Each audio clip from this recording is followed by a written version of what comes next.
Hello guys, welcome back to my YouTube channel Varshita Chikkanna. ಎಲ್ಲರೂ ಹೇಗಿದ್ದೀರಾ? ಎಲ್ಲರೂ ಚೆನ್ನಾಗಿದ್ದೀರಾ ಅಂತ ಅಂದ್ಕೊತೀನಿ. ಬೆಳಗ್ಗೆಯಿಂದನೇ ಸ್ಟಾರ್ಟ್ ಮಾಡ್ತಾಯಿದ್ದೀನಿ ವ್ಲಾಗ್ನ. ಏನಿಲ್ಲ, ಸುಮ್ಮನೆ ರ್ಯಾಂಡಮ್ ಆಗಿ ಡೇ ಇನ್ ಮೈ ಲೈಫ್ ಅಂತ ತೋರಿಸೋಣ ಅಂತ ಅಂದ್ಬಿಟ್ಟು ಸ್ಟಾರ್ಟ್ ಮಾಡ್ತಾಯಿದ್ದೀನಿ. ಹೋಗಿ ಸ್ನಾನ ಮಾಡ್ಕೊಂಡು ಬಂದು ದೇವ್ರ ಸಾಮಾನು ಬೆಳಗೋಣ ಅಂತ ಸ್ವಲ್ಪ ಕ್ರೀಮ್ ಹಾಕ್ಕೊತಾ ಇದ್ದೆ. ನಂದೇನು ಜಾಸ್ತಿ ಮೇಕಪ್ ಏನೂ ಇಲ್ಲ, ಜಸ್ಟ್ ಒಂದು ಕ್ರೀಮ್ ಹಾಕ್ಕೊಳ್ಳೋದು, ಫೌಂಡೇಶನ್ನು ಕೂಡ ಹಾಕ್ಕೊಳ್ಳೋದಿಲ್ಲ, ಐಲೈನರ್ ಇಡೋದು ಅಷ್ಟೇ. ಲಿಪ್ ಕೇರ್ ಹಾಕ್ಕೊತಾ ಇದ್ದೆ, but lip care yellow miss ಆಗಿಬಿಟ್ಟಿತ್ತು, ಕಾಣಿಸ್ತಾ ಇರಲಿಲ್ಲ. ಸೊ ಅದಕ್ಕೇ ಕ್ರೀಮ್ ಹಾಕ್ಕೊಂಡೆ, ಐಲೈನರ್ ಇಟ್ಕೊಂಡೆ, ಕುಂಕುಮ ಇಟ್ಕೊಂಡೆ, ಅಷ್ಟೇ ನಾನು ಮೇಕಪ್ ಮಾಡ್ಕೊಳ್ಳೋದು. ಆಮೇಲೆ ಹೇರ್ ಡ್ರೈಯರಲ್ಲಿ ತಲೆ ಒಣಗಿಸ್ಕೊಂಡು ಹಂಗೆ ಇದ್ದೆ. ತಲೆ ಒಣಗಿಸ್ಕೋಬೇಕಿತ್ತು, ಬಿಸಿಲಿರಲಿಲ್ಲ ಜಾಸ್ತಿ, ಸೊ ಅದಕ್ಕೆ ತಲೆ ಒಣಗಿಸ್ಕೊತಾ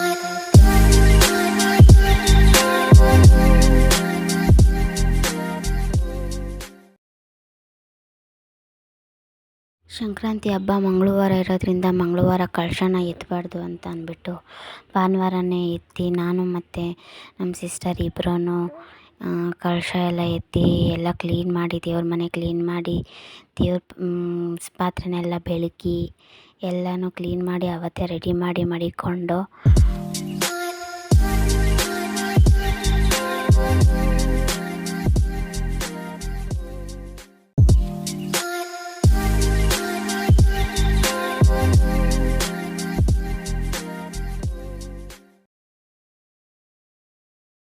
ದೇವ್ರದ್ದು ಪಾತ್ರೆ ಎಲ್ಲ ಬೆಳಗಿ ದೇವರಿಗೆಲ್ಲ ರೆಡಿ ಮಾಡಿ ಎಲ್ಲ ಒರೆಸಿ ಅರಿಶಿನ ಕುಂಕುಮ ಇಡ್ತಾ ದೀಪಕ್ಕೆಲ್ಲ ಬತ್ತಿ ಹಾಕ್ತಾ ನಮ್ಮ ಮಮ್ಮಿ ಜೊತೆ ಮಾತಾಡ್ಕೊಂಡು ಕುಂತಿದ್ದು. ಹಂಗೆ ನಮ್ಮ ಮಮ್ಮಿ ತಂಗಿದಿರು ಬಂದಿದ್ದರು, ಅವರೆಲ್ಲ ಮಾತಾಡಿಕೊಂಡು ಹಂಗೇ ಎಲ್ಲ ದೇವ್ರ ಸಾಮಾನಿಗೆ ಎಲ್ಲ ರೆಡಿ ಮಾಡ್ತಾಯಿದ್ದು.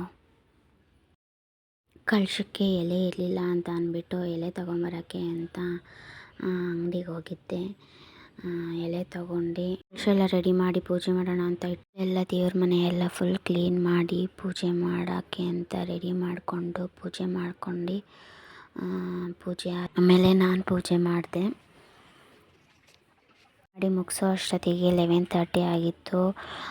ಟಿಫನ್ ಮಾಡೋದನ್ನ ಕ್ಯಾಪ್ಚರ್ ಮಾಡೋಕ್ಕಾಗಲಿಲ್ಲ. ಆಮೇಲೆ ಎಲ್ಲ ನಮ್ಮ ಮಮ್ಮಿ ತಂಗಿ ಬಂದಿದ್ದರು, ಅವ್ರ ಜೊತೆ ಎಲ್ಲ ಮಾತಾಡಿಕೊಂಡು ಹಂಗೆ ಕೂತ್ಕೊಂಡು ಟೈಮ್ ಪಾಸ್ ಮಾಡಿಕೊಂಡು ಮಧ್ಯಾಹ್ನ ಮೇಲೆ ಸ್ವಲ್ಪ ಆಚೆಗಡೆ ಕೆಲಸ ಇತ್ತು ಅಂತ ಹೊರಟಿದೆ. ಹೊರಗಡೆ ಹೋಗಿ ಬರೋಷ್ಟರಲ್ಲಿ ತುಂಬಾ ಟಯರ್ಡ್ ಆಗಿಬಿಟ್ಟಿತ್ತು, ತುಂಬ ಬಿಸಿಲಿರೋದ್ರಿಂದ. ಮನೆಗೆ ಬಂದ ಮೇಲೆ ಮನೇಲಿ ಚಿಕನ್ ಮಾಡಿದ್ರು, ಬಂದು ಊಟ ಮಾಡಿ ಮಲಿಕೊಂಡ್ಬಿಟ್ಟಿದ್ದೆ. ಏನು ಕ್ಯಾಪ್ಚರ್ ಮಾಡೋಕ್ಕಾಗಿಲ್ಲ.